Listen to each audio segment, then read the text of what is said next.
Do you think it's too jolly? Do you think it looks like I'm taking the mickey? You'll have to let me know in chat. I'll do one with and one without the hat, and we can think about it as we go. Hi. That's too oomph. I'm going to be putting this on True Binaural ASMR. Hi, you're with Scott. This is True Binaural and ASMR. What is it? It's midnight. It's always midnight. This is your right ear and your left ear, because we're just using this little mono mic. I don't go around looking like the conductor every day, do I? The Ganji Kid hat, the Ganji Kid rides. We'll take it off now. We're taking that off. Just starting with the big face and chat. Hi, you're with Scott. This is Ganji Kid. I'm Ganji Kid. This is my stream. Whether it's True Binaural and ASMR, or it will be when I edit it, won't it? So that definitely will be. So, hi, you're with Scott. It's midnight. It's always midnight. This is your right ear and your left ear, because this is in mono. Okay, so on tonight's stream, we're going to be talking about, let me just quickly click on the other window there, the anxiety trap. That's what we're going to be talking about today. Today, we're going to be talking about the anxiety trap. I'm going to try and keep it low-key so that we can put this up on True Binaural and ASMR. I'm trying not to get excited about being on stream and to try and keep it nice and steady. Okay. Today we're going to talk about some really interesting ideas. We're going to talk about blame, attacking ourselves, my anxiety, your anxiety, the concept of my anxiety, your anxiety.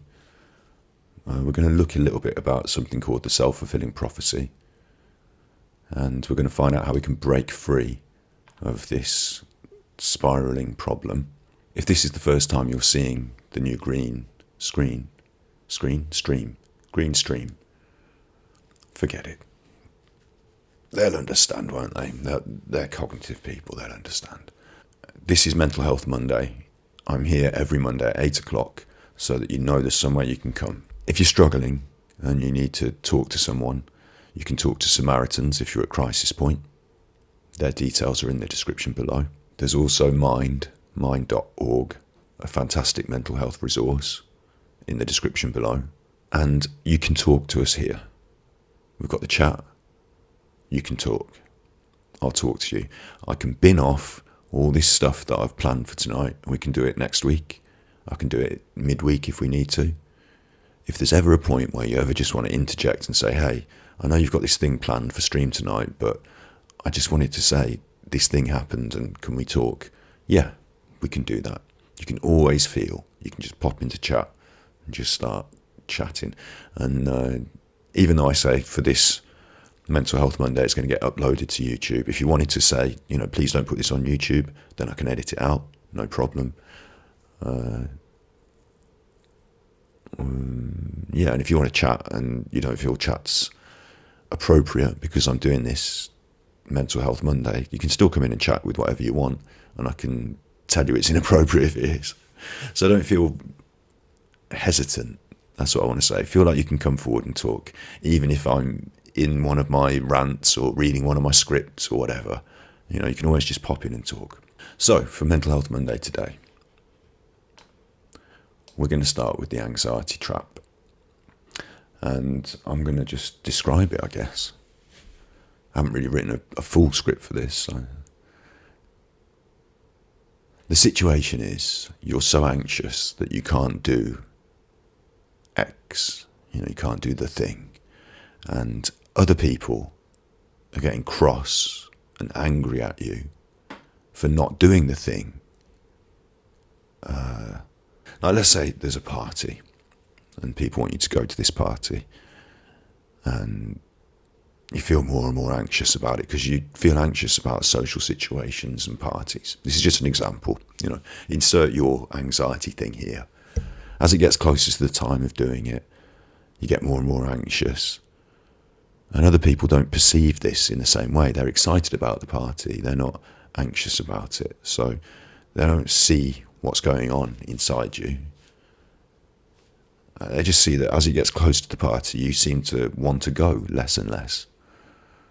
When it gets to party day, on the day, it might be the taxis there. Not at the moment because of Corona, of course. But, this is an example. The taxi pulls up and you don't want to get in it and you're having an anxiety issue, like a panic attack. And people just say, oh, isn't this you? Isn't this just you all over? You'd never wanted to come to this party. So now you're having you're causing a thing so you can say you don't have to go. And they don't even believe, maybe, or they don't show you that they believe in your feelings of panic, which to you have been building up over a long period of time. I don't know if you recognise that sort of situation. It might be that you don't go to certain places because they make you feel anxious. A lot of people who suffer with anxiety talk about social anxiety. It might be there's a group of people you've not met before and you feel anxious about going to meet them. So as it gets closer to the time, you feel more anxious, and eventually you decide maybe not to go. And it kind of solves the problem in a way, because you don't have to face the thing that made you anxious, and people stop asking you to come to parties. But that's the situation. This is the anxiety trap. And it has this other knock-on effect, like I said, where people get angry at you and they seem to blame you for things that you don't feel in control of. Well, I'm not here to blame you. I'm here to tell you I understand that feeling. I understand what you're talking about, what I'm talking about, what we're talking about. I'm not here to blame you. I'm just going to open up my fake beer. It's not fake. It's just got no alcohol in it, so 0.0. Other brands are available. My apologies. When I'm talking like this, I have to keep wetting the whistle. So that's the anxiety trap. We understand the anxiety trap. I'm just going to bring up a different window now. We're going to move into the web browsing. Here we are. The cognitive triangle. We talked about this in a previous episode, stream, broadcast. How our thoughts and our feelings influence our behaviour, and how our behaviour influences our feelings, and our thoughts can influence our feelings, and our feelings can influence our thoughts. We talked about this on a previous episode, and we talked about the worry tree. Now, I'm not suggesting that the worry tree is going to be able to help you in the anxiety trap of having to go to the party. I think there are some things the worry tree can definitely help you with, so it's worth reviewing the worry tree. But in this situation, we're going to look at a different way of breaking out of the anxiety trap. So I'm just going to start by having this cognitive triangle up on screen while I talk about some things. It's important I make a pointed note at this point that I'm not a therapist. I'm not qualified in therapy. There's a lot of people on YouTube who are not qualified as therapists, who are offering some sort of therapeutic option. I'm not claiming this that we're doing today is therapy. I think a good therapist can do things within a therapy session. It's such a heavy word, isn't it? Therapy, within a conversation. A good therapist can do things or allow things to happen naturally within that conversation to guide that conversation. I think, excuse me, I'm just going to move my microphone slightly. I think that our work here, even on a interactive forum like Twitch or YouTube, our work here in video format is limited. And there are things that I'd really wish, when we're talking about this anxiety trap, I wish we could have a two-way conversation about it. I wish there are things that you could discover organically yourself, because often part of the problem with the anxiety trap is that any kind of outside input or suggestion it's like there's an automatic barrier to some of them.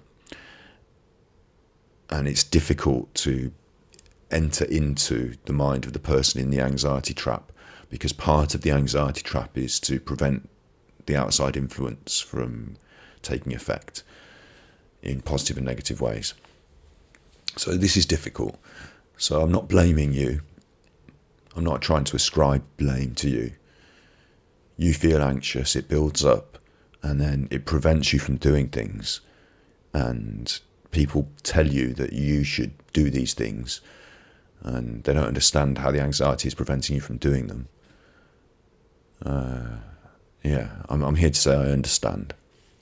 In a previous video, we talked about routine, and we talked about how establishing a good routine, sleeping, waking, exercise, eating, these sort of things were important to keep ourselves healthy, selves mentally healthy. And we talked about being positive to ourselves, allowing ourselves time to deal with things, to grow, to strengthen, to recover, these sort of concepts. Inbuilt in all that is an idea about responsibility. You know, at times in life, it's important that we try and take care of ourselves. And at times in life, it's important that we try and be responsible for ourselves, to look after ourselves. A lot of the time when people talk about responsibility, certainly when they're talking down to you or prescribing their attitude on you, you know, they say, take responsibility for your actions, as if you're not trying, as if you're not, as if you don't want to make things better, as if it's easy and you're just being belligerent. That's not what I'm saying here. Okay? But I am talking to you, on equal. I suffer with the same anxiety. I've been through this whole thing. So I understand. So I'm trying to help. That's just knock my thumb on the table then. Ouch. Trying to help anyway. So the theme that's going to run through today's video is that responsibility, that attempt within ourselves to say, look, this is my life, these are my feelings, this is my brain. There's lots of things I can't control, but I might have a go at trying something different with this setup, because what I've got going on at the moment isn't quite working for me, isn't quite allowing me to be everything I want to be. And maybe sometimes, as we'll see in this process, maybe part of the anxiety trap is that it is allowing you to be what you want to be, and what you want to be is at home and away from the anxiety, and it feeds into itself this cognitive triangle of thoughts, feelings, behaviours.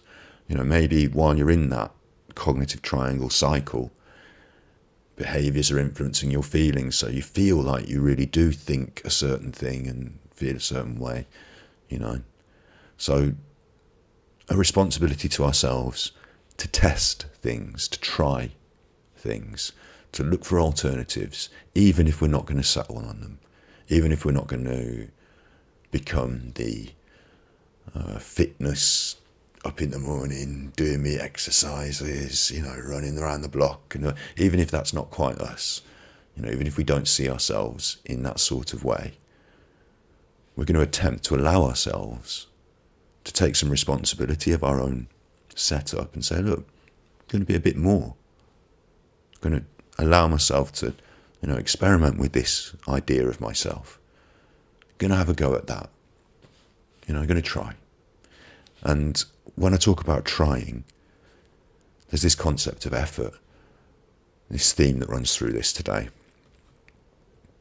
People that blame you for the anxiety trap, the people that get cross with you for your anxiety trap inability to do X, Y, Z, it's like they think you're not trying and you're not making the effort. And I'm here today to say, I understand that you make an awful lot of effort, but maybe this anxiety trap, when this cognitive triangle goes bad, maybe that is making you think that you're making the effort and pushing you into making an effort on things that might not be that advantageous. Maybe we need to redirect the effort, and maybe we can try something different with our effort. I'm not here to get cross and say, oh, you're not even trying. That's not it at all. But I am going to tell you that you will need to try. Nothing happens automatically. Some people are naturally talented at something, but unless they even try the activity, they don't even find out they have the talent. So we are going to have to try some stuff. We're going to have to try. And during the process of trying, we're going to fail. I'll tell you that right now. That's going to happen all the way through life. There's going to be ups and downs. And my nan used to say, if at first you don't succeed, try again. And that's what we've got. We've got waves, ups and downs, successes, some failings, some time to recoup, some time to replenish and try again. That's all I'm asking, is a little bit of effort, At the end of the day, we all make effort in different ways. And sometimes the effort feels knocked out of us through depression. And this triangle is like a vicious cycle, and it can take you down. And the less effort you put in, the less energy you have to put in more effort. But that can work the other way as well. And we're going to make a bit of an attempt to allow our recharging batteries to fuel further efforts. I'm going to read a little bit from a book, but I'm not really going to read from it. I once read a little chapter or some sections from this book in a YouTube video. I made a YouTube video to essentially promote the book and the ideas from it. And it got taken off YouTube because it was copyright for me reading the book. So I'm going to be careful about how we read the book. But there's a chapter in this book which is quite a good book. I'm not here to sell this book. Mark Williams is... This is the book. So now you've seen it. And this is Mark Williams. An established and reputable psychologist. That's where this is coming from. And why I can't just read it out, because they want to make money off the selling of the book. And maybe he should. Maybe Oxford University are not paying him enough. Or maybe this information should be put out there for people to share so they can improve their lives. I don't know. Where to start? This chapter is called Why Do We Attack Ourselves? And it talks about this character, Lucy, who is relatively successful, but she has problems in her life completing projects, and she's punishing herself with critical thoughts, feeling burned out, and why don't I feel this, or why don't I have that, and why isn't it working out the way I wanted, or whatever. And it goes on to say that she's not really unique, that anxiety, stress, depression are common things in life, common things in humanity. And that if you asked her, she would probably say she was feeling exhausted or tense, but this is Mark Williams and Danny Penman, they make an argument that those feelings of exhaustion or tension are not the core, the root, more an overarching concept that is full of other things, like the desire to scream, they say, or storm out the room. Emotions, and they describe them as a sort of background sound or background colour. I describe them as a background sound, they use colour. And then they're talking about thoughts and moods, and then they get onto this. It's very much like the cognitive triangle. And they talk a little bit more about its origins, which is what we're going to do today, because I learned about more of this sort of stuff in sociology in school and university. So that's what we're going to be talking about today. But the more important factor from this book, which I'm not going to read,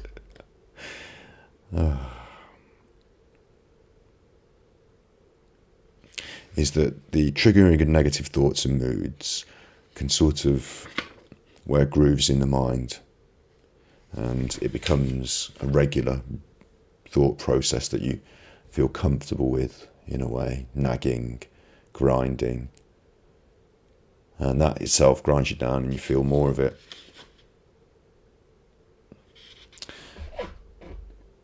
And the reason they suggest is that our human psychology, our human anatomy, the brain, the way it works, it creates a fight or flight reaction, and that we should do things when we feel anxious.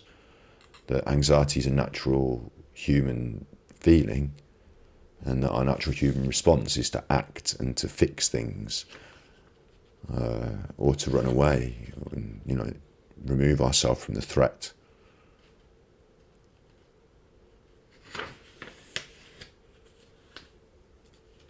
And this is probably why, or they suggest one of the reasons why, the anxiety trap is so difficult to get out of. Because you can't solve the problem of unhappiness or some other negative emotion by going out and doing something. Should I read this bit? It works like this. You see yourself in a place unhappy, and you know where you want to be. He's happy. So your mind analyses the gap between the two things and tries to work out the best way of bridging it. And to do so, it's using its doing mode. I think I'm allowed to read a short passage if I'm talking about the book. The doing mode works by progressively narrowing the gap between where you are and where you need to be. And it breaks the problem into pieces and reanalyzes those pieces to see if you've got closer to your goal. And it often happens really quickly, and you might not be aware it's happening. It's a powerful way of solving problems. They give an example, and this is a good example of walking through a park on a beautiful day, and you might feel hungry, or maybe I'll change their example so I don't get done for copyright. You might see something bad that makes you unhappy, like someone's throwing some rubbish on the floor, some litter, and you think, oh, that's a terrible, why is someone throwing that piece of trash on the floor? Trash for our American friends.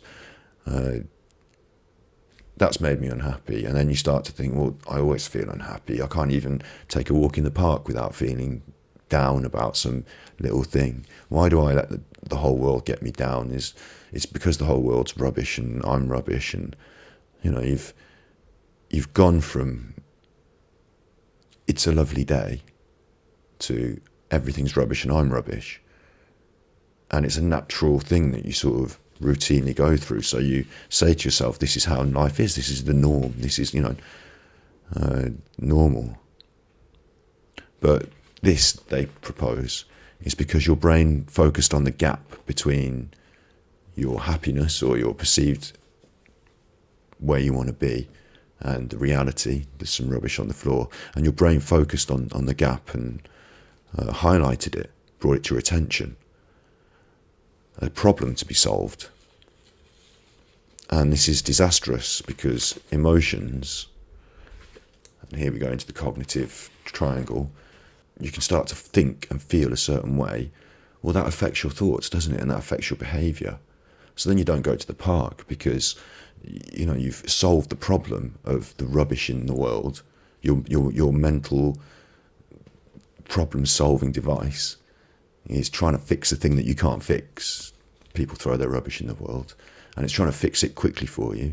And you've come to a conclusion and you've got into a routine. So you just stop doing the things that make you unhappy. But maybe it wasn't the going to the park that made you unhappy. Maybe it was this thought triangle and something breaking into that and trapping you in the anxiety trap. And as I said, this thought triangle, it can be, it's in nice colours, so it looks nice, but it can be devastating. If your thoughts go bad, your feelings can go bad, and then your behaviour can go bad, which makes your thoughts go bad. And It's an anxiety trap. Brooding over problems is a toxic way of thinking. We talked about worry time. Naturally, you're going to want to solve problems in your life. That's natural. But brooding, it can lead you through a mill of this cognitive triangle in a bad way. So we're going to offer a way to break out of the anxiety trap. We're going to offer a way out. We're going to talk about that. But before we do, we're going to talk about the self-fulfilling prophecy, because I trust you with something more, with something a little more heavy duty than the cognitive triangle. I trust you with something a little more heavy duty. This self-fulfilling prophecy, the concept,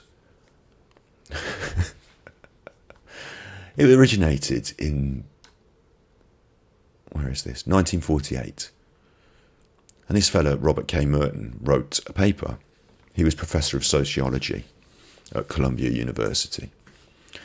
At the time, these were cutting edge ideas, and they're still pretty modern. Unfortunately, and certainly unfortunately for me as a sociology student back then, I could never remember the dates and the names of all these people, and it got quite complicated when you read through the original article.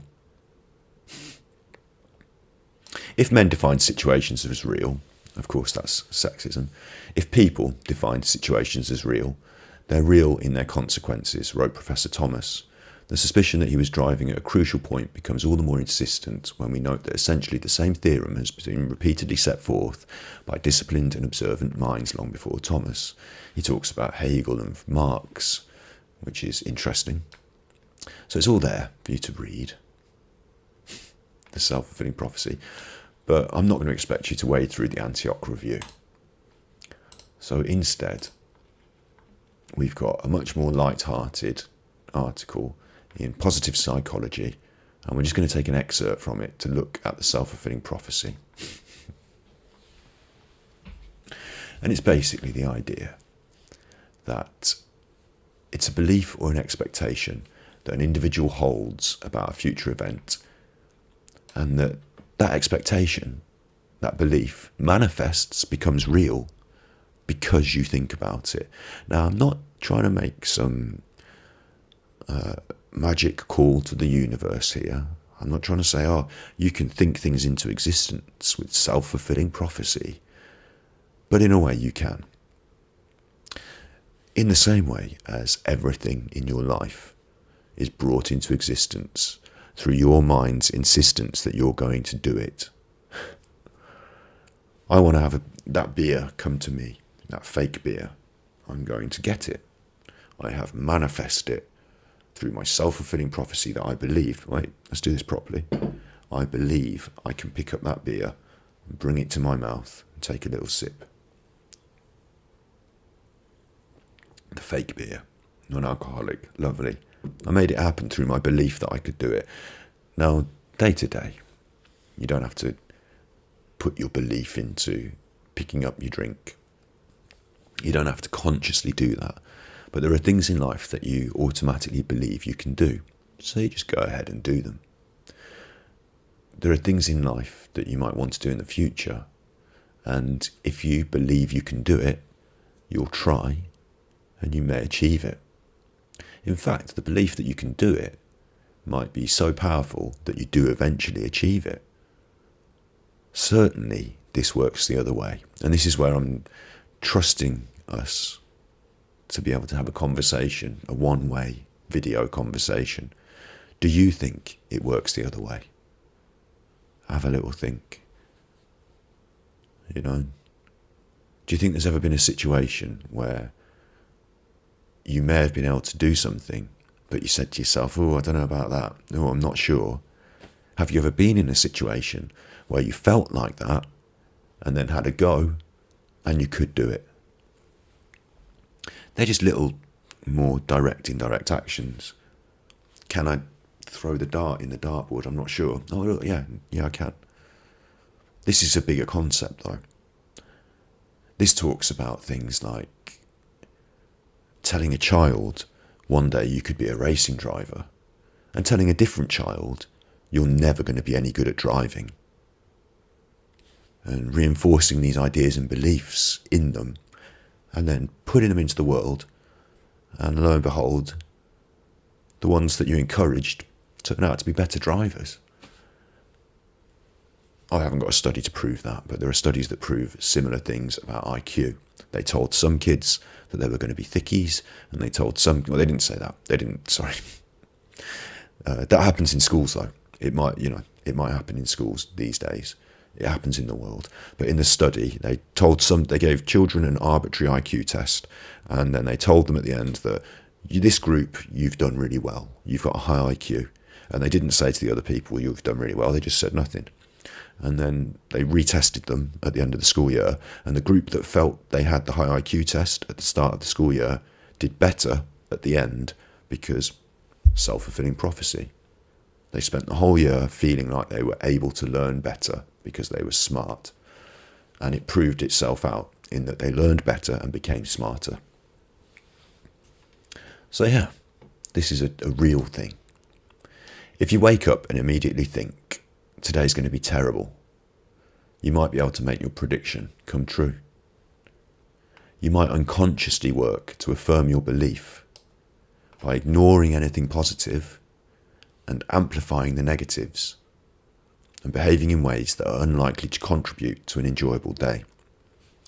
This is heavy, and it feels like ascribing blame, and I've not read this through before. I'm going to react to it, and we're going to talk about it together. So self-fulfilling prophecy works like this, but it's hard for you to think I'm creating my own self-fulfilling prophecy when the world's been applying its own fulfilling prophecies onto you. We want to take this back to the idea of the anxiety trap of the party, and try and calm down as well, because this is for true binaural, so it's got to be spoken in such a way that it's not going to disturb people who are listening in a relaxed and calm environment. I don't want to wake the baby. There is no baby, that's an expression. So, for the party, you might think to yourself, there's this party coming up. I'm going to have a problem meeting these new people because I feel anxious about that. That's one of the things of my anxiety that I've got a problem with. And that's something that was in my little notes that I want to come to, and I've lost my little notes. So there's my little notes. Let's get them out again. What I've written is my anxiety. Have you heard that phrase, my anxiety? Have you used that phrase, my anxiety? It's one that actually annoys me a little bit, because having suffered with anxiety, knowing that you suffer with the anxiety, I do feel that they're similar. The anxieties, the feeling of anxiety might be similar amongst the people that feel it. I feel that might be the case. And so sometimes I want to say, hey, it's not just your anxiety. It's not just mine. It's our anxiety. It's the anxiety. And to try and separate the anxiety that affects all of us. We're in this together. We're feeling this together. I'm feeling it. You're feeling it. You're feeling it. I'm feeling it. To try and separate the anxiety from us. So it still exists, but we think of it as a separate thing, the anxiety that goes on. We all feed into it, like the consciousness, just for a minute, just think of it like this, because if it's just your anxiety, if it's just my anxiety, then that's part of this self-fulfilling prophecy, isn't it?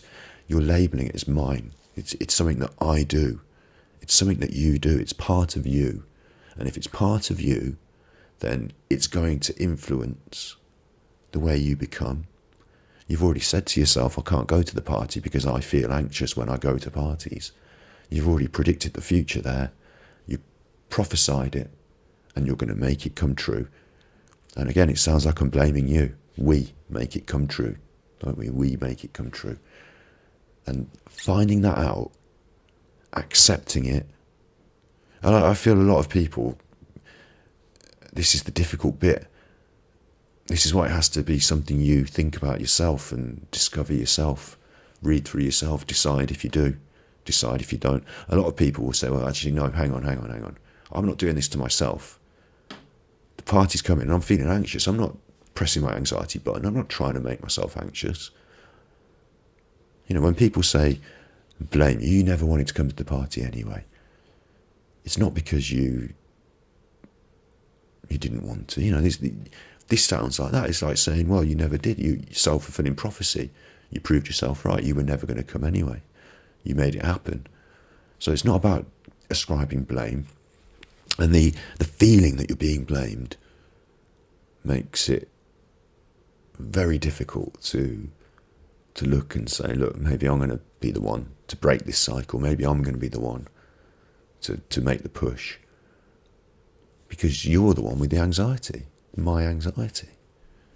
And it can't be anyone else's opinion that can help you, because they don't feel it. It's not their anxiety. It's my anxiety. It's your anxiety. So I'm going to say, yeah, let's move my anxiety and let's try and shift it. And let's blame the anxiety if we have to. If we're going to blame anyone and anything, let's blame the rest of the world for making us constantly stress and worry, and let's blame advertising for constantly making us think that we have to buy things and worry if we don't buy the things then problems might occur. And you know, let's thank Peppa Pig for infecting children's minds with ideas about its self-image, but let's not try and blame ourselves anymore. If anything, let's be able to try and step away and let's create our own self-fulfilling prophecy that says, I'm going to have a little go. I'm going to have a little try. Going to scroll down now.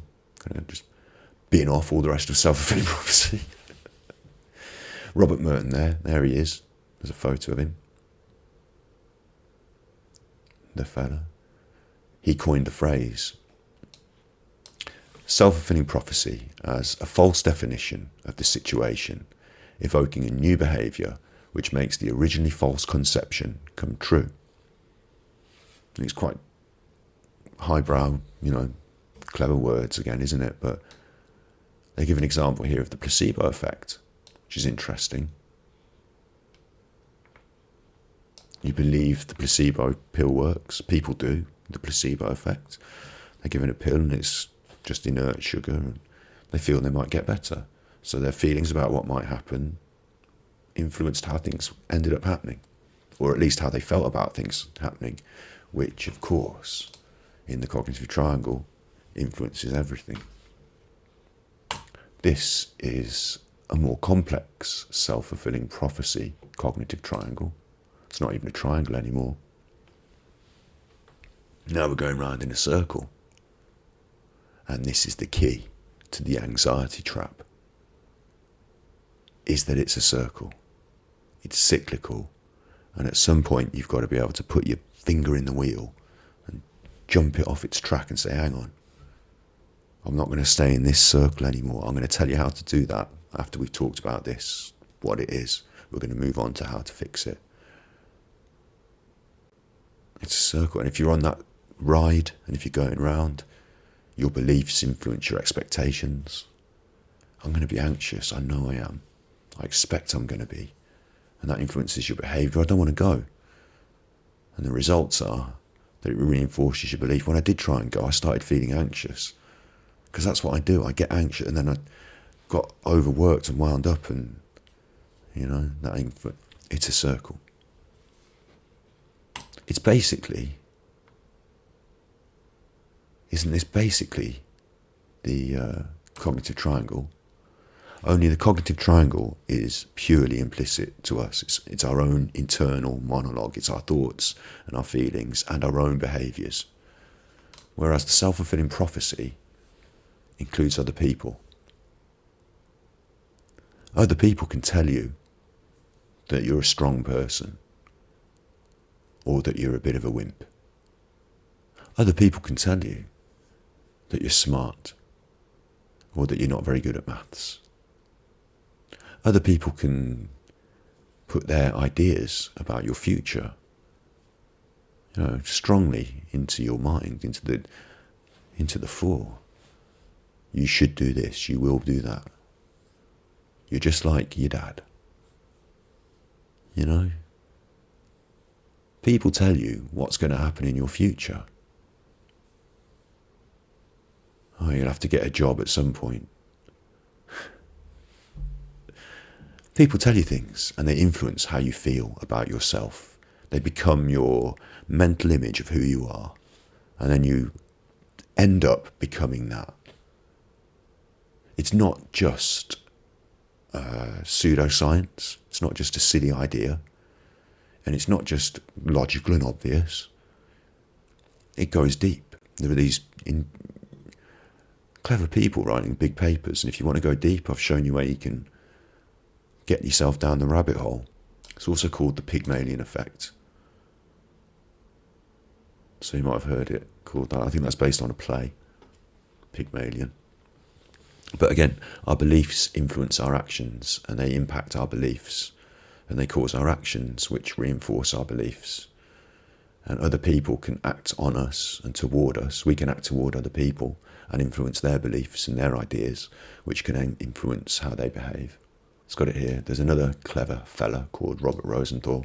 You see, these are people that I should have learned their names and the dates of their studies. I never could learn the names and dates. I could learn the information, but not the names and dates. And there's me. Do you see me doing it? Boom. Mind blown. I've told myself that I'm not good at learning names and dates. It's written down there at the bottom, Rosenthal. And that's what I had to learn. And that's why I am a university dropout, because I can't learn names and dates. Well, I told it to myself, and I fulfilled my own prophecy. So there you see an example of it. My self-fulfilling prophecy is that I'm not very good at this, and you hear me saying it about myself so naturally, without a second thought. And maybe it's breaking into this cycle that's going to help us. It is a cycle, it says it here. Grief wasn't a cycle, but this is. It's not hard to see that self-fulfilling prophecies can lead to cycles of thought and behaviour. We don't think much about these cycles when the outcomes are positive, but when they're negative, we call them vicious cycles.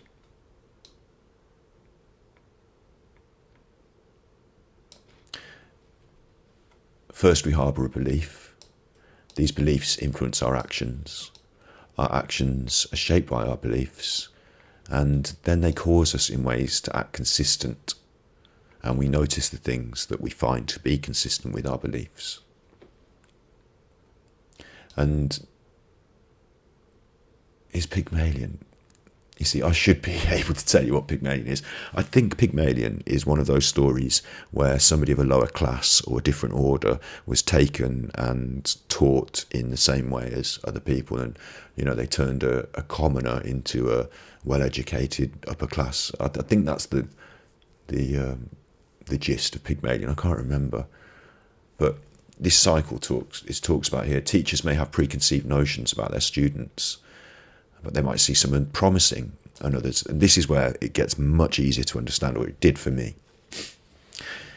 If a teacher's in your class and there's the bright kid, and the teacher thinks they are the bright kid, they've told them they're going to be the bright kid.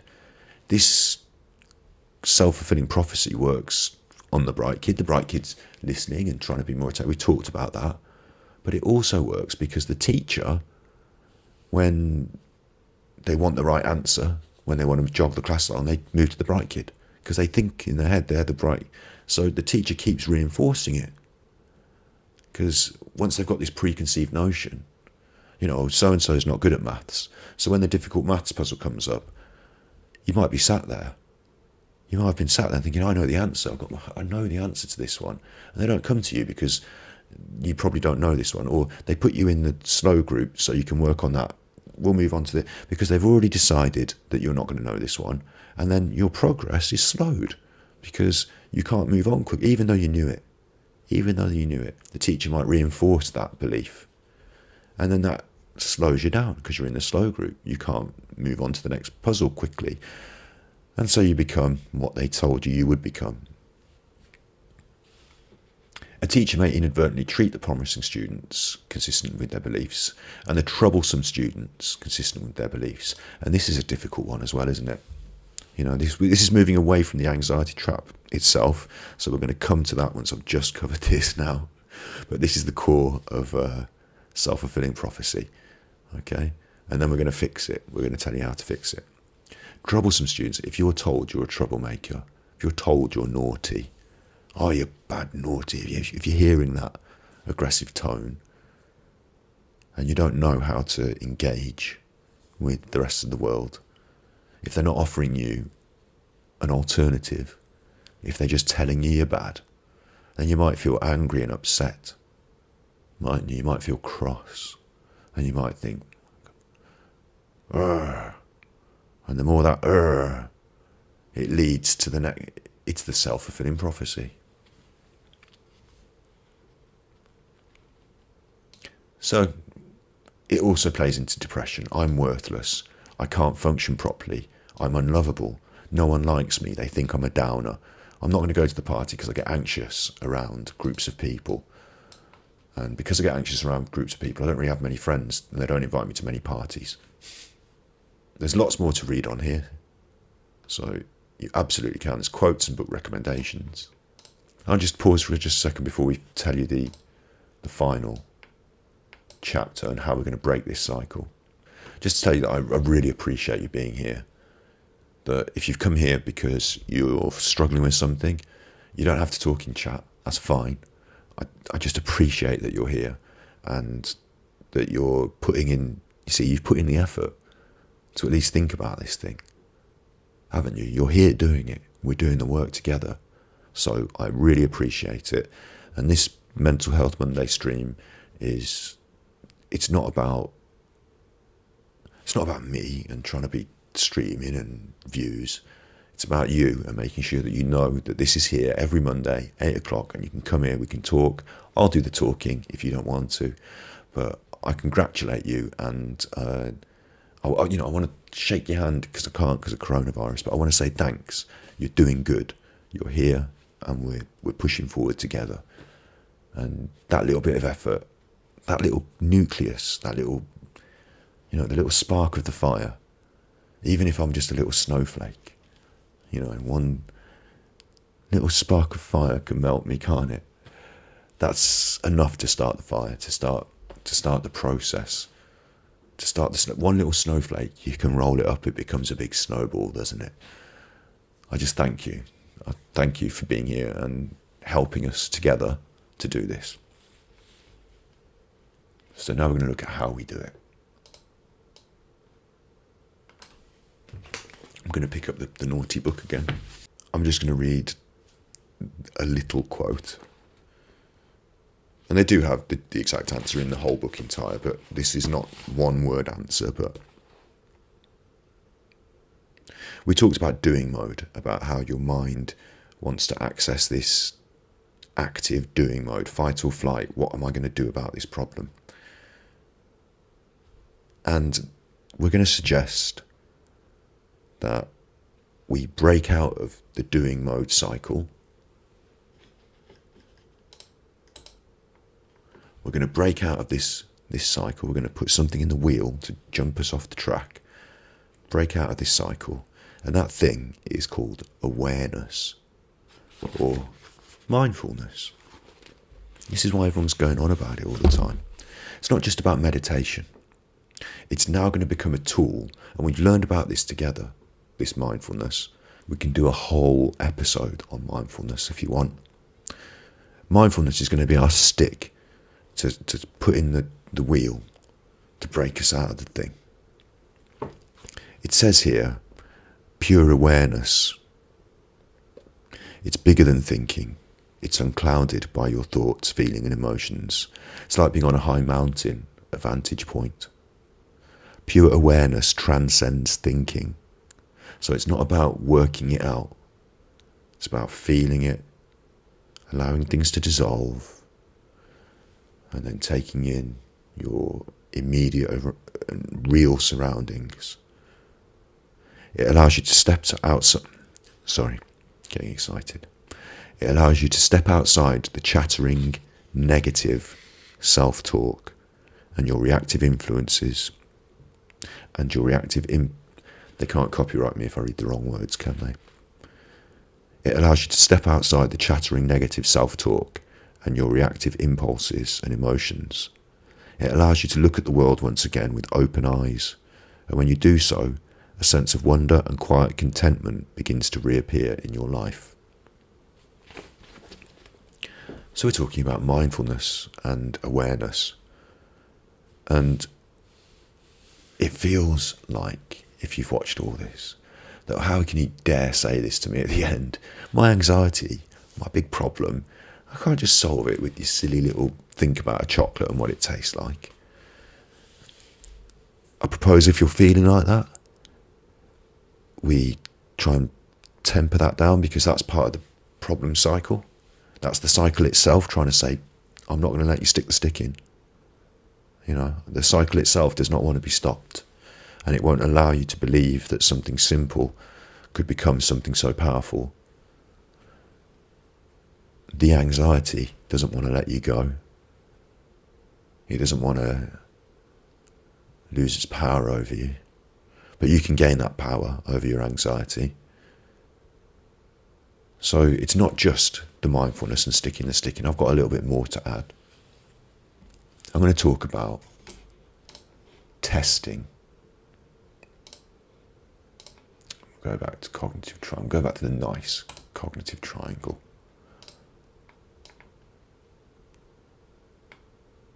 I'm going to talk about testing.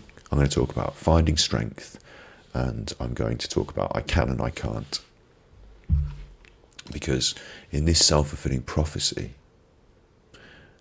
I'm sure I saw one that talked about this. This is an adaptation, this quote. Either way, you're right. Billie Jean King, famous tennis player.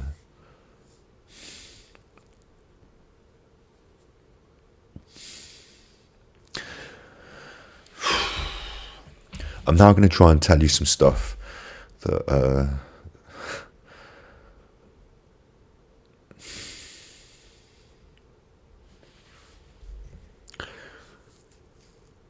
yeah, I'm just going to pull myself together. I'm now going to try and talk about things that were taught to me by someone who recently died. Yeah. It was taught to me in the context of sport. I mean, you don't know this person. I knew them. They were my friend. That's why I'm upset. But it was taught to me in the context of sport. And the idea was that if you think you can, you can. And if you think you can't, you're right. Yeah? Billie Jean King, who was a tennis player, she was a successful female tennis player.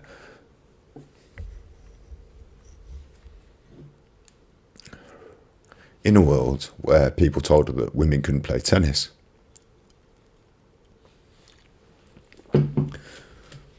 And she was the one.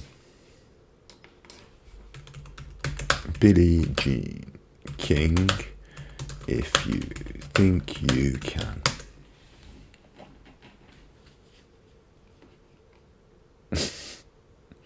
There you go, there's a million Billie Jean quotes, and not the one I was looking for. But I'm pretty sure this was who I was told said, if you think you can, you can.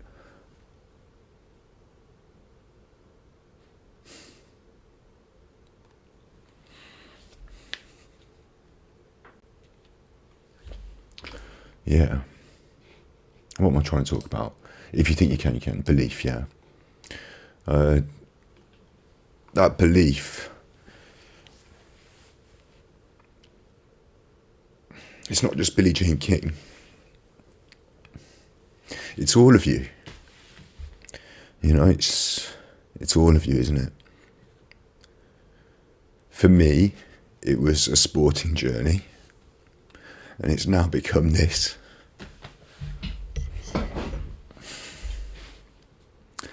And for you, it might have been going to the party, or whatever it is. in your life. You know, it's your whole life.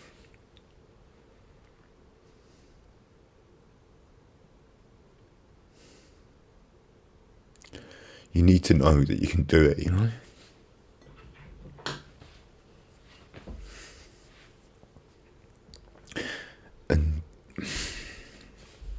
And you need people in your life who know you can do it, to tell you. Because you need to internalize that and believe it.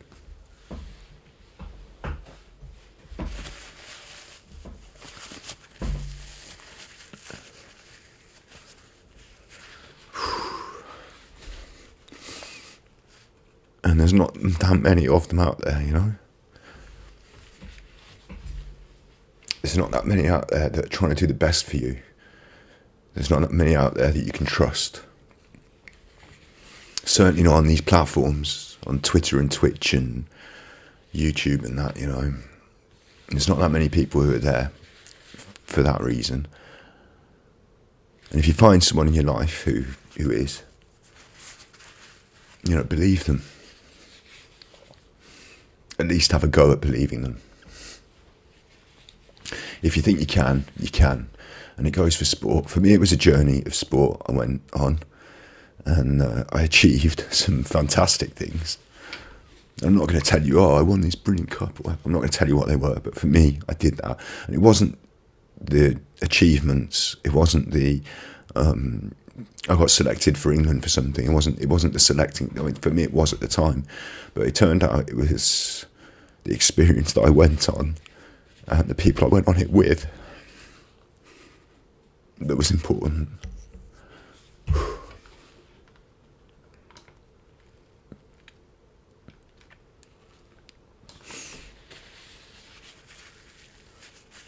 So I don't know how I'm going to...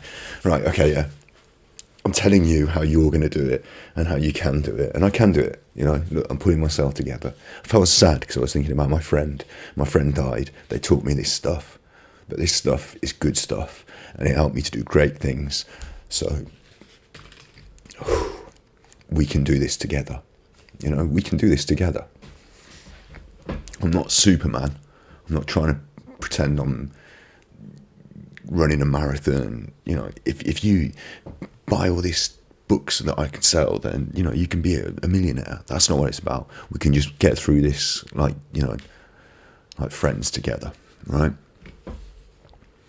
So when you're having those bad thoughts, when you're having those thought processes that break you down, you're going to remember this, and you're going to think, I'm going to stick a stick in the wheel.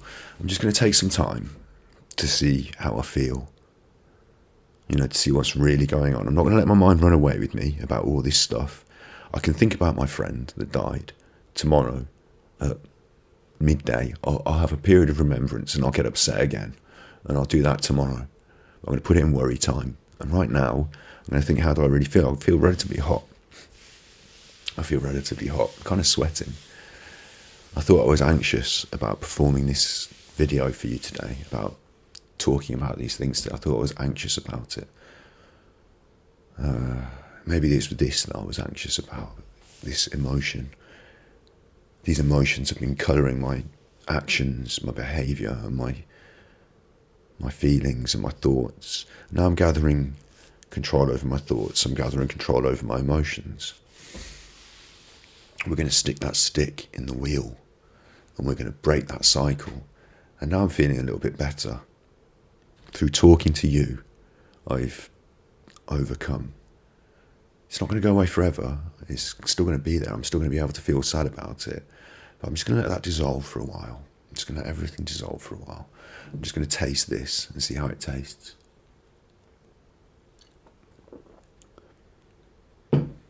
It's actually relatively acceptable for an alcohol-free beer. I don't know if you call that malty, or it's definitely the tingle of the bubbles on the tongue. And we're back in the room, you know, we're performing an action together now that we can build on, because we know we can. We believe we can. Billie Jean King, if you think you can, you can. You don't have to achieve something extraordinary in the world of tennis, but something like taking control over your emotions and not allowing them to to harm your life in a step-by-step process every day over and over and over again. That's quite extraordinary, to be able to stick your own stick in that wheel, to be able to get that. So we're going to do, we're doing this together. I should wash my hands now, shouldn't I? Otherwise I'm potentially giving everyone that horrid virus. Although I haven't gone out for about a year, so maybe I haven't got it. Anyway, bringing it back. How are we going to stick the stick in the wheel? Mindfulness. We're going to think about things. We're going to become present in the moment. We're going to allow ourselves these boxed in moments of my little time just to feel, just to come back to the moment, just to let not all this stuff going, not everyone telling me, not me telling myself I'm going to feel anxious. I'm going to pull it back. And then my next idea, the next concept, is testing and trying. Now, it's very difficult talking about social anxiety. Should we get a different picture up for testing and trying new things? If you want to suggest a picture in chat, please suggest one. Otherwise, I'm going to go back to the cognitive triangle. Trying new things. It's not easy, certainly, if you're feeling socially anxious in the current climate. I mean, I'm hoping this video, when I edit it, will last longer than I do. But currently there's a coronavirus issue going on, and it's not easy to try being social because you're enforced social distance. But the concept is, if you're scared about that party or you're anxious about the new friends and the thing, is you don't have to jump right in to the whole shebang all in one. You could drive to the party and not even go in. You could meet up with one person on a different day. You could have a smaller party, like a mini party the week before with your own friends and maybe two people you don't know. You could experiment with the concept. You could try. And I'm not saying it's your fault you didn't go to that fucking party with you. Why don't you try? Because trying to get to the top of the mountain in one big jump is impossible. And our rational thought process brain are breaking it down. How are we going to get this done? It's like, I can't do that. And as soon as you're saying, I can't do that, you in that negative part, I can't do it. I think I can. I think I can't. I write. It's true. If you believe you can, it allows you to at least try. And if you're at least trying, then you're on the way to doing. But if you're not trying, if you think you can't and it tells you can't and you won't let yourself, then you're never going to. And you never did. And it's proven that you can't because I tried and I couldn't. Well, try again. We're not going to let that prophecy, that self-fulfilling prophecy, become a horrible reality. We're going to stick our spoke in the wheel. We're going to eventually teach ourselves a new prophecy, which is that I can do things. We're going to find examples in our life of things we've done. If I'm not able to coach you along every step of your life in person, but through this Mental Health Monday, we're going to get through these things. We're going to do things together. And you're going to look back and say, I did that. I moved on from that. I tried this. And sometimes it's going to go wrong. Sometimes you're going to feel really anxious. And we're going to go back a step. We're just going to tone it down a step. We're not going to try and throw you in at the deep end. We're not going to climb the mountain all at once. But we're going to try. We're going to try things because it's fun and it's nice to experiment and explore. And we're going to do it in a sort of soft play area way that we can enjoy, because we don't want to just jump straight headlong into the deep end. We want to have a little paddle about, get used to the temperature of the water, and learn that the water feels nice. And those thoughts and feelings are going to influence our behaviour, and eventually we're going to want to swim down to the deeper end and dive down to the bottom even. We're going to go all the way to the bottom and come right back up to the top. We're not going to do it in the first day. We're going to try things and make little efforts. And our own little efforts are going to prove to us that the prophecy is real and that we can and we will. And it's Sticking the stick in, it's you picking up the stick and saying, I know that I always say to myself, I can't do this.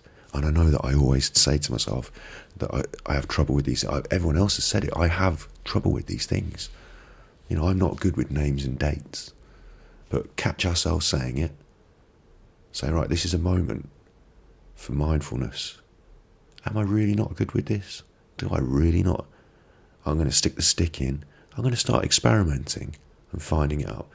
And if I have negative experiences, I'm not going to fall right back down that pathway. I'm going to stick the stick in again. And we're going to say, look, we're just going to go back a step and do it a bit more gently. We're going to trying things. So testing, trying, and being aware, mindfulness. These things can break the anxiety trap. These things are my rope that I'm throwing down to you so that you can hold on. These are ideas that we can pull ourselves out of the trap together. You know, these are my hands that I'm holding out. I just want you to try, I just want you to hold on. That's all. Because you'll learn that by trying, by holding on, you'll feel stronger. You know, together when you're holding that hand, it'll start to feel a little bit easier. And then we're off. Then we're on the cognitive triangle of positive happiness. Then we're starting our snowball rolling. You know, and it's not all one way. It's not, you're going to slip back and I'm going to have to come back down and you're going to have to scrabble a bit more. And, you know, we're going to get there. We're going to get you out of that hole. And I wanted to finish. I wanted to say about waves. So let's just have a little image of waves because I wanted to say this. See how quickly I type waves then. I'm good at typing. See, I say that to myself. Sounds so cocky, doesn't it? But sometimes it's nice to say nice things about yourself, isn't it? And, you know, feel good about the things that you're doing. Enjoy them. Because that can lead to you being better at them and enjoying them more. And it doesn't have to be arrogant. You know, I don't think I'm the best typer in the world. I just enjoyed typing that quickly. Oh, that was fun. I think video games can help people's mental health. Your sense of achievement, the things you feel you can do. And I think people find it difficult to bridge that gap between, these aren't the waves I'm looking for. These aren't the waves I'm looking for.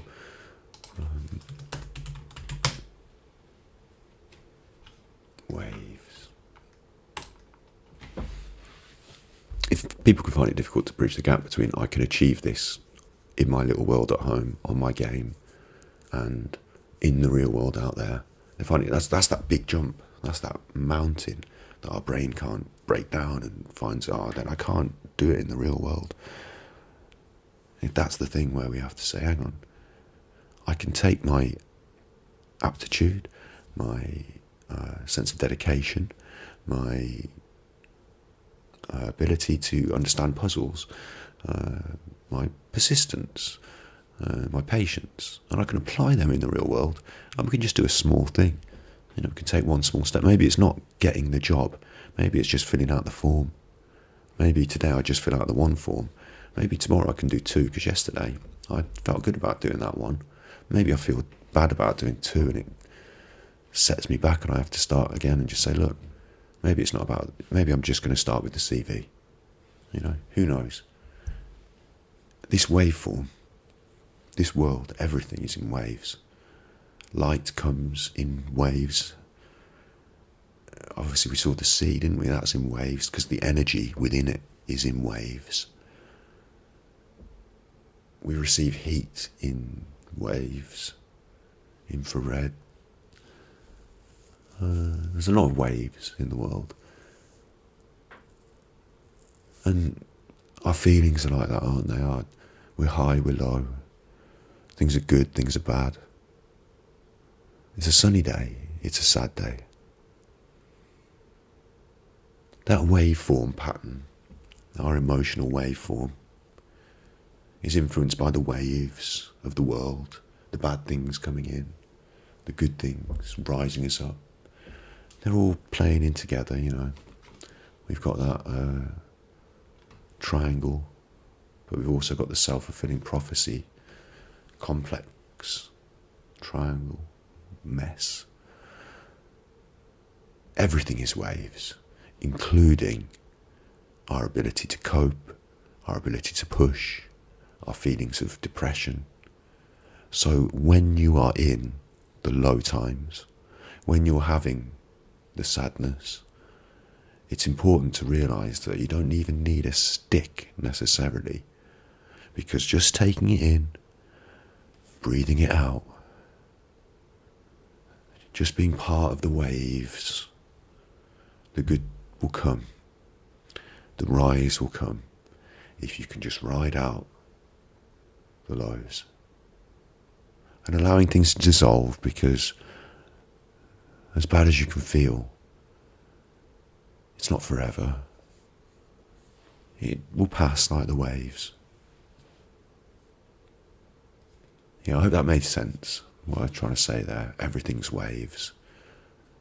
And that, for me, I find is a very important way of tackling these problems, because we've talked about circles, we talked about mountains, but it's not some one-line direction graph on the way up like that. Climbing out of depression, dealing with grief, the anxiety trap, the circle, the waves. I think it's more like waves.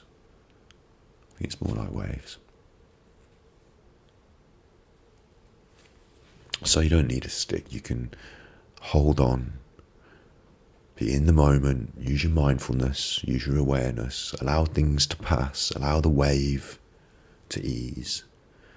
Draw your breath and be prepared to make your own prophecy and say the next wave's going to be good. I'm going to ready myself for the good wave, and I'm going to try a little bit. I'm going to try and ride the good in my next step, rather than letting it drag you under and you never see the good for the bad. That's something I've offered there, isn't it? That's a way of fixing the anxiety trap. Get your stick in it, break yourself out, realise things are waves, let them dissolve, believe you can, and let's push on together. And we're going to finish. There's Mark Williams. Don't know why I brought him up. You can buy his book if you want. Maybe. We're going to finish by if, and this may or may not make me cry, so we're going to finish with if, and it may or may not make me cry. Let's go for it. If Rudyard Kipling. I can feel it already, I can feel it coming. There are many copies of this, so I hope I'm not breaking any sort of copyright. I want one that you can read, but you can't read any of these. So maybe I'll just open up the poem. There we are. This is relatively long, and we're not going to do it all today. I'm not even going to read it all today. I like to break it. It was taught to me. It was taught to me by my great mentor. In lines, in broken segments. We looked at it in its entirety, but we also broke it down in little lessons.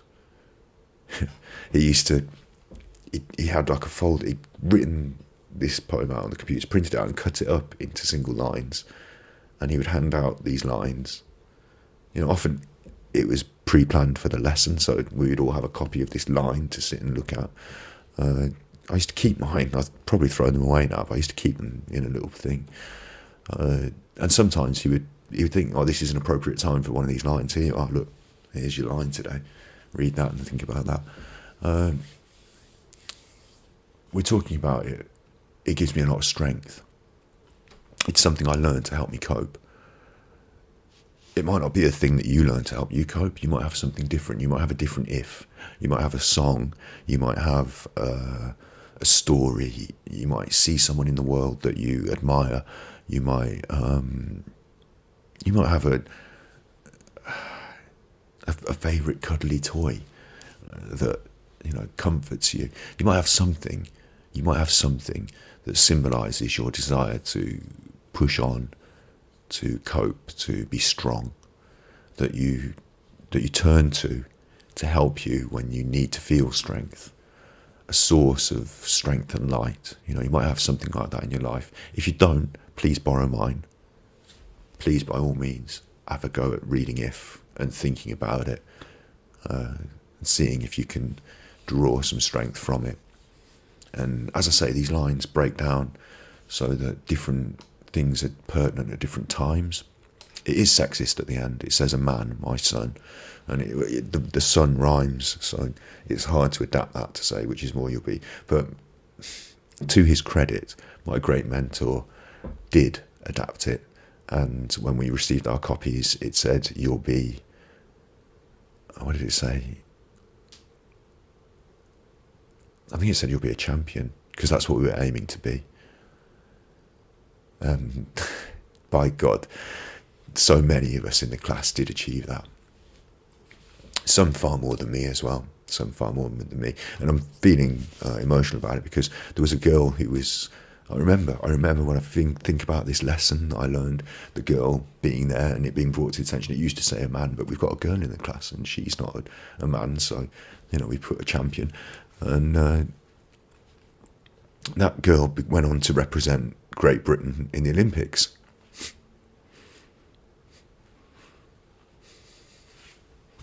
So this works. This works. Maybe more than this, you know, maybe you need someone there with you. And I'm going to be here every Monday so we can do this. You know, I'm not going to be crying every day on stream, but Mental Health Monday, I'm going to be here every Monday, and we're going to do this. I'm going to be here with you. The one I wanted to look at today,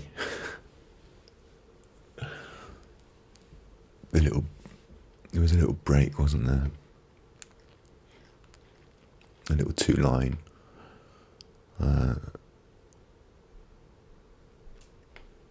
It's this one, I think. Because we're talking, this is the one, because we're talking about trying things.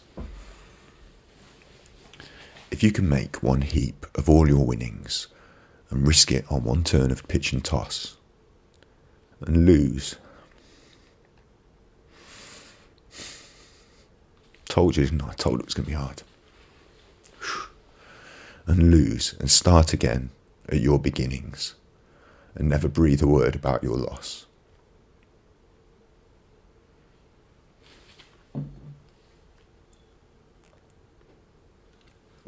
What does this mean? You know, if you can put everything in, if you can make one heap of all your winnings. Now, I'm not talking about if you can risk all your money. I'm not asking you to go and gamble it on a lottery. Make one heap of all your winnings and risk it all on one turn of pitch and toss. It seems to be talking about gambling, doesn't it? But in a way, putting it all in.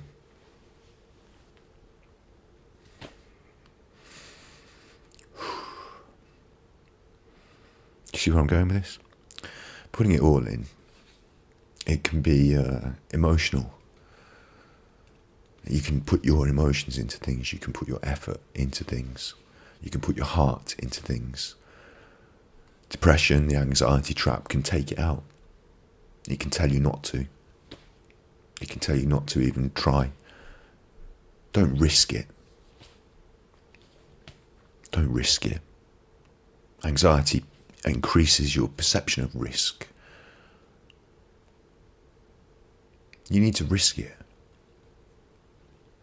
You know, if you can make one heap of all your winnings, if you can put all your heart,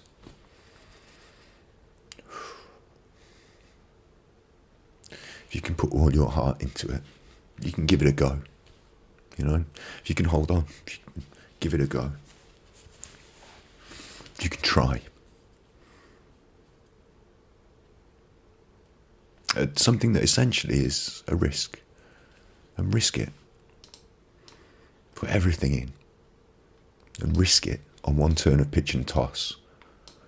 Pitch and toss would have been an old game where they would throw horseshoes and something like that, you know, like bowls or something. Risk it on one turn. Have one shot. Have a go. Put it all in. And pitch and toss, it's not guaranteed, is it? You know, it's not, if you give me this, I'll give you that. It's not, it's throw it. Try. It might not work. In fact, it's part of the game. A lot of people fail. It wouldn't be a game like that otherwise, would it? It wouldn't. The roulette wheel would never spin if everyone won, would it? But you've got to make a heap of all your winnings. You've got to put it all in. You've got to be willing to risk it. You've got to be willing to take that loss. And that's what it says, and lose. Can you put it all in? Can you risk it and lose? And this is the important. This is where it gets important. So listen up. You've been here for an hour. You've been here for over an hour and a half. I congratulate you for staying with us. Thank you. Because you're going to get to the good bit now. You're going to get to the good bit. This is where it gets important. You make it one heap of, you put all in, one heap of everything. You risk it. You have a go. You try things and you lose. And then what you have to be able to do, this is if you can do this. You know, you find the strength in you to do this, because this is the path. If you can do this, and you can do this, you can do this. And start again at your beginnings. If you can try again. If you're not going to let the cycle tell you that it's not worth trying. You don't have to do it the next day. You don't have to bang your head against the brick wall. You know, you can take some time. But you want to start again. And you're going to start again at your beginning. Because you've risked everything. You've put it all in. So you're going to feel drained. You know, you're going to feel empty if you lose. If it doesn't go the way you want it to. But you're going to start again at your beginnings. Empty. And never breathe a word about your loss. I always thought this, in a sporting context, was a bit silly, because we don't talk about our losses. You know, you talk about your winning, don't you? You talk about the way you won. But we did talk about our losses. We talked about, oh, if only I hadn't done this. He hit me here and I should have hit him there. And if only I'd been quicker and I could have.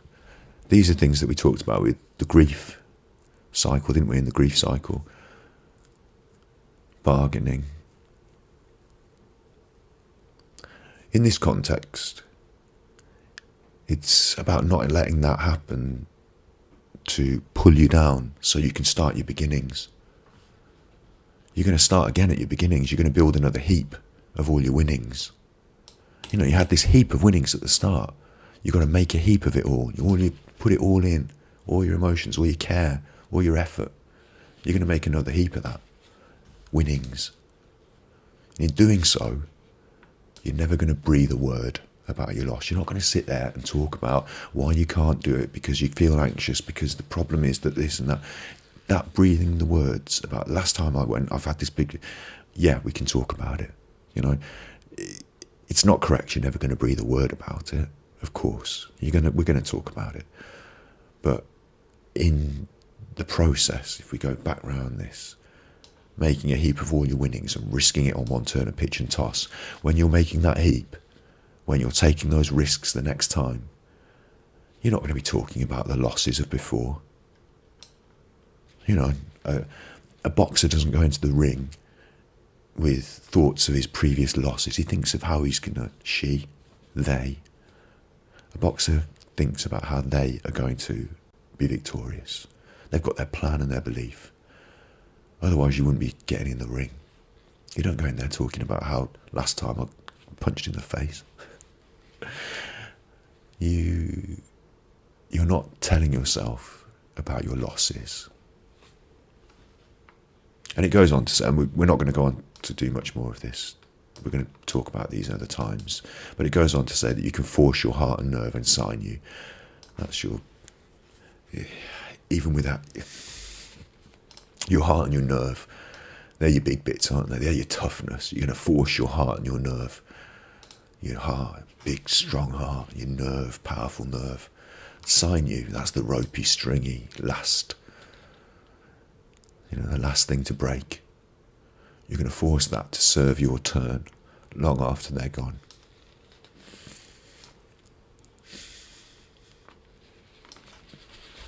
And you're going to hold on when there's nothing in you except the will that says hold on.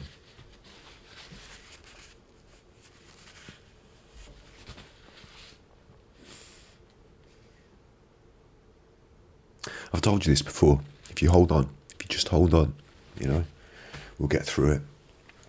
And lo and behold, we have. This has been Mental Health Monday. I have not been breaking down, like suffering with mental health. I've been feeling sad because someone that I know shared this really important information with me.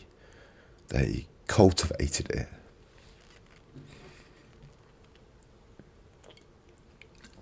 They were my mentor and my friend, and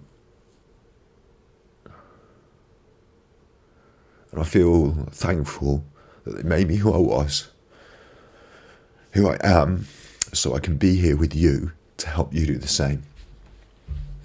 And it makes me sad, it makes me emotional, and that's fine, isn't it? It's fine. I'm not going to cut the camera and cry somewhere else. It's okay. I had some tears come out and I felt strong, Strong feelings made me feel sad. And those feelings are in me. They're in you. Your feelings are strong. Do you understand that? We're fragile and strong. Like this glass. If I smash this in the wrong way, it's going to fly into pieces. But of course, this is strong. And if I smash it in your face, you're going to feel it. Sorry. You know what I mean. We're fragile and we're strong. And your feelings are strong. And you can... That strength is the anxiety trap. That's how strong the anxiety trap is. The reason it's so strong is because it's you. Because it's your thoughts, your feelings. You're so strong that you can shut yourself down. And you're so strong that you can open up again. Yeah, are we happy with that? I'm going to sign off for True Binaural ASMR, and then I'm going to stay on stream for a little bit and do a little monologue about veganism and cats. And then I'm going to go out and walk my dog, and then I'm going to feel differently. I'm going to be really pleased that we've done this together. I'm really, really grateful that we can share this together. So thank you. And to sign off, I'm just going to say, you be good, my little Pukkos. You be good. I hope I haven't got any boogers from crying. You be good. And if you can't be good, you're naughty.